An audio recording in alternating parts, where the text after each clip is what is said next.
श्रीमान वेंकटनाथार्य कवितार्किक केसरी वेदांताचार्य वर्यो में सन्निधत्तां सदा हृदि श्रीवासरंग परकाल मुनित्रयाप्त लक्ष्मात्मरक्षण इत्युगागमान्तम् आचार्य भक्ति परिपोधम अनर्कशीलं गोपालदेशिकमुनिं गुरुमाश्रयामः।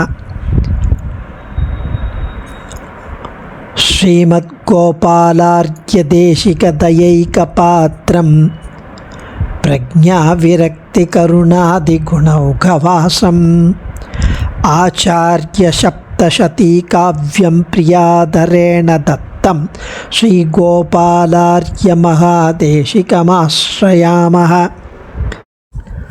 ஸ்ரீ மன்னார்குடி கந்தாடை கோபாலாரிய மகாதேசிகன் ரொம்ப ஆச்சரியமாக அருளி செய்த ஸ்ரீமத் ஆச்சாரிய சப்தசதி, அதில் இப்போ முக்தி தேச யாத்ரா காண்டம் அனுபவித்து கொண்டிருக்கிறோம்.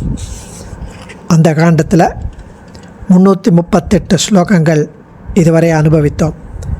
நேற்றைய தினம் அந்த காண்டத்தில் 5 ஸ்லோகங்கள் முக்தி தேச யாத்ரா காண்டத்தில் வடநாட்டு திவ்ய தேசத்திற்கு சுவாமி செல்கிறார் என்றும், அங்கு துங்கபத்ரா நதிக்கரையில் எம்பெருமான் திருக்கோவிலுக்கு செல்லும்போது அங்கே வித்யாரண்யர் என்ற பால்ய நண்பர், அசாதாரணமான நிபுணத்துவம் கொண்ட அந்த மகான் வித்யாரண்யர், அவர் அப்போ தான் சந்நியாசம் மேற்கொண்டு துங்கபத்ர நகரத்திற்கு புனித யாத்திரையாக வந்திருந்தார். அவரோட பேசி 2 மகான்களும் தற்செயலாக சந்தித்து தத்வார்த்த வேதாந்த பகவத் விஷயங்களை பேசிக்கொண்டு இன்புற்றிருந்தனர் அப்படின்னு அனுபவித்தோம். அப்போ அங்கே புக்கராயான்னு ஒரு ராஜா, அந்த ஊர் ராஜா ஒற்றர்கள் மூலம் அவர்களின் ஈடிணையற்ற ஆச்சரியமான மகிமையை பற்றி கேள்விப்பட்டு அவர்களை சந்திக்க வந்தான்னு நேற்றைய தினம் பார்த்தோம். அதனுடைய கண்டினியூவேஷன் 339வது ஸ்லோகம்.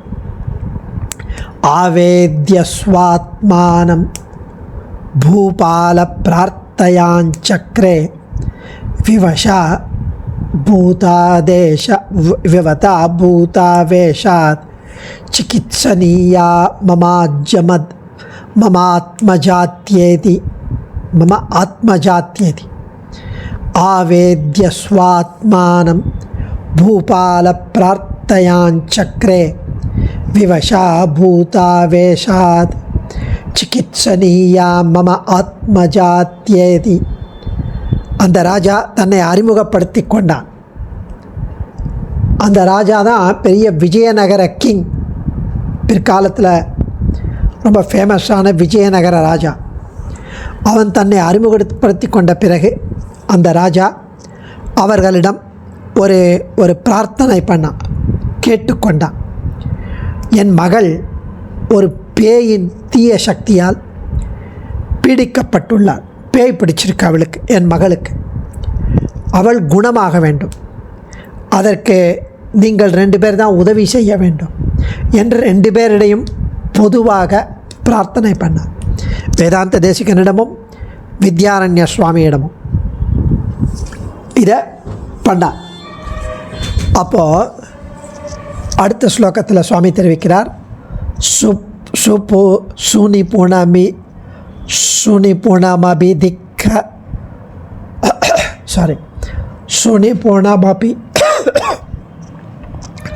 சுனிபூர்ணமபி திக்கரணம் குர்வாணம் கர்மணோ அஸ்ய வைத்ருஷ்ண்யாத் ஆர்யம் வீக்ஷ்யான் வக்ஷம் யதிரபி யததே ஸ்ம வித்ரபஸ்தத்ர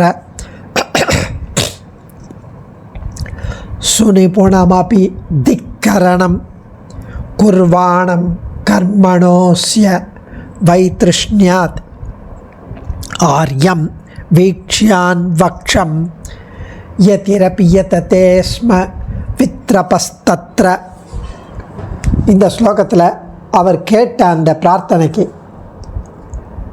வேதாந்த தேசிகன் திறமையானவராக இருந்தாலும் அந்த பேயை அடித்து அந்த பெண்ணிடமிருந்து பேயை விரட்டி அடிப்பதற்கு அவருக்கு சக்தி உண்டு. அந்த ஸ்லோகமோ ஏதாவது பண்ணி அவர் அதை பண்ணியிருக்கலாம். ஆனால் அவர் திறமையானவராக இருந்தாலும் உலக ஆசைகளின் மேல் பற்றற்ற தன்மை அவருக்கு. அதனால் வேதாந்த தேசிகன் அந்த வேண்டுகோளை புறக்கணித்தார். அவர் அதை ஏற்றுக்கொள்ளவில்லை. ஆனால் அங்கே இருந்த வித்யாரண்யர் அதை ஏற்றார். இங்கே கோபாலாரிய மகாதேசிகன் இந்த ஆத்தர் அவர் சொல்கிறார், தேசிகன் புறக்கணித்த விஷயத்தை வித்யாரண்யர் ஏன் ஏற்றார்? அதற்கு நாம் காரணங்களை ஒருவாறு ஊகிக்கலாம். என்ன காரணம்னு நம்ம ஒருவாறு கெஸ் பண்ணலாம். ஒன்று, அது ராஜாவோட வேண்டுகோள். 2, துறவியாக இருந்தாலும் இயற்கையான தன்னுடைய காருண்ய காரணமாக இருக்கலாம். இயற்கையான காருண்யம். துறவியாக இருந்தாலும் அப்போ தான் சந்நியாசம் ஏற்றிருக்கிறார்.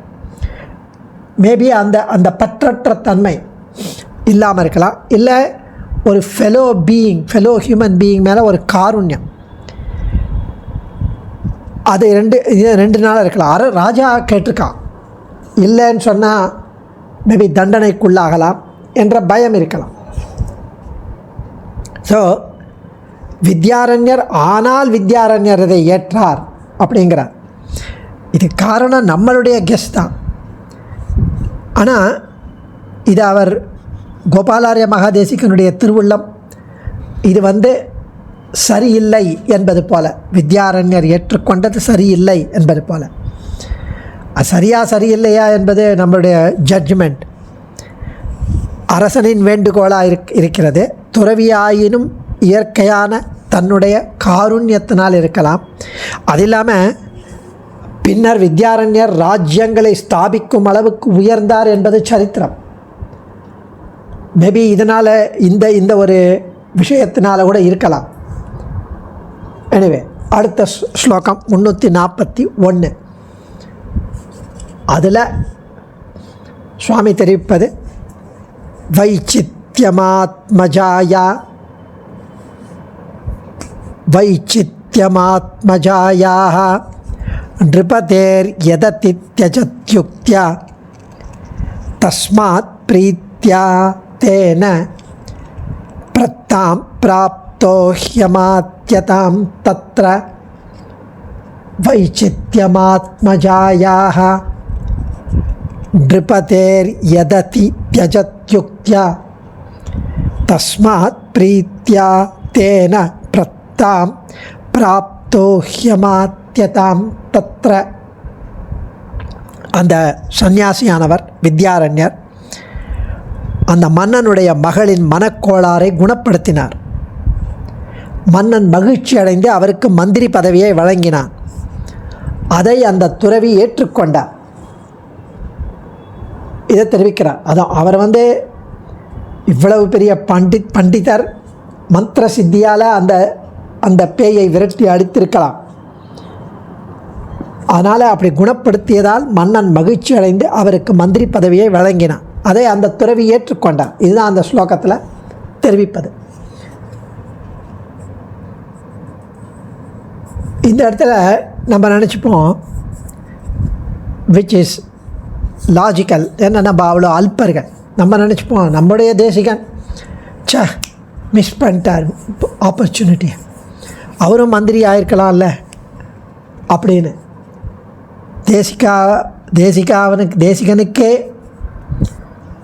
அது வேண்டியதில்லை. அது வரப்போகிறது பின்னாடி. வைராக்கியம் இதே வித்யாரண்யர்னால். அதனால் இது நடந்தது எல்லாம் நன்மைக்கே என்று. அதுக்கு அடுத்தது அந்த துறவி அதை ஏற்றுக்கொண்ட பிறகு அவர் 2 பேரும் பிரிந்தார்கள்னு வச்சுக்கலாம். பின்னர் அடுத்த ஸ்லோகம் 342.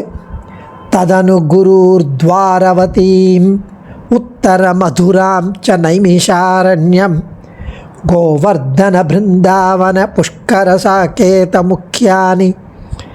ததனு குருர் துவாரவதீம் உத்தர மதுராம் ச நைமிஷாரண்யம் கோவர்தன பிருந்தாவன புஷ்கர சாகேத முக்கியானி.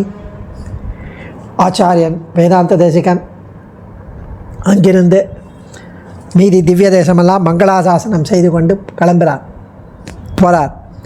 துவாரகை, மதுரா, வடமதுரை, நைமிஷாரண்யம், கோவர்தனம், பிருந்தாவனம், புஷ்கரம் மற்றும் அயோத்தியா போன்ற திவ்ய தேசங்களுக்கு சென்றார். அதுவும் அந்த இடத்துல நைமிஷாரண்யங்கிறது ஒரு காடு மாதிரி. பெருமாளே அந்த வனத்தின் வடிவில் இருக்கிறார். புஷ்கரத்தில் பெருமாள் நீராக இருக்கிறார், நீரின் வடிவில் இருக்கிறார். அயோத்தியா, மதுரா, துவாரகா இதெல்லாம் முக்தி க்ஷேத்திரம். முக்தி க்ஷேத்திரத்தில் முக்கியமானது.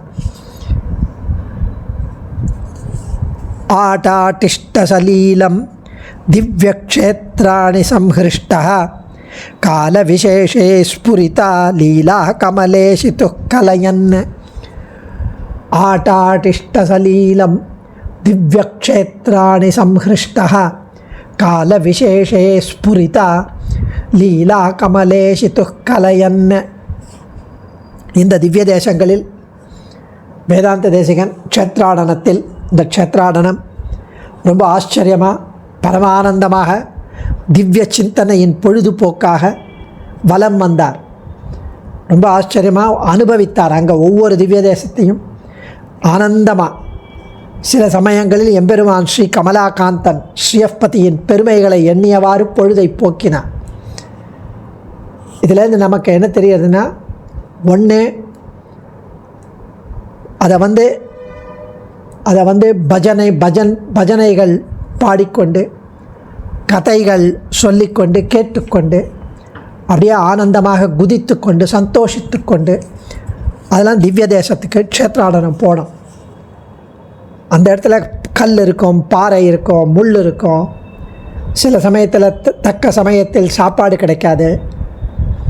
தக்க சமயத்தில் அந்த இயற்கை உபாதைகள் வரும். அந்த இடத்துல அப்ரோப்ரியேட்டாக இருக்காது. ஸோ அதெல்லாம் ஸ்போர்ட்டிவாக எடுத்துக்கணும். சலீலம் அப்படிங்கிறார். ஆனந்தமாக பொழுதுபோக்காக எடுத்துக்கொண்டு போகிறார். அதனால் இந்த க்ஷேத்ராடனம் வந்து ஒரு பிக்னிக்னு சொல்லலை, என்ஜாய் பண்ணணும். இன்னும் நிறைய நம்ம சந்தோஷப்படப்பட இன்னும் அது நமக்கு இன்னும் அது புனிதமாகும். நிச்சயமாக பயணங்களில் ஏற்படும் அந்த சங்கடங்கள் இருக்கத்தான் இருக்கும். அதை இக்னோர் பண்ணிட்டு அதை சந்தோஷப்படுத்தா இன்னும் புனிதமாகும். அந்த திவ்ய தேச யாத்திரைகள் இன்னும் அதை அனுபவிக்கலாம். திவ்ய தேச பெருமாளினுடைய அனுபவத்தை அனுபவிக்கலாம்.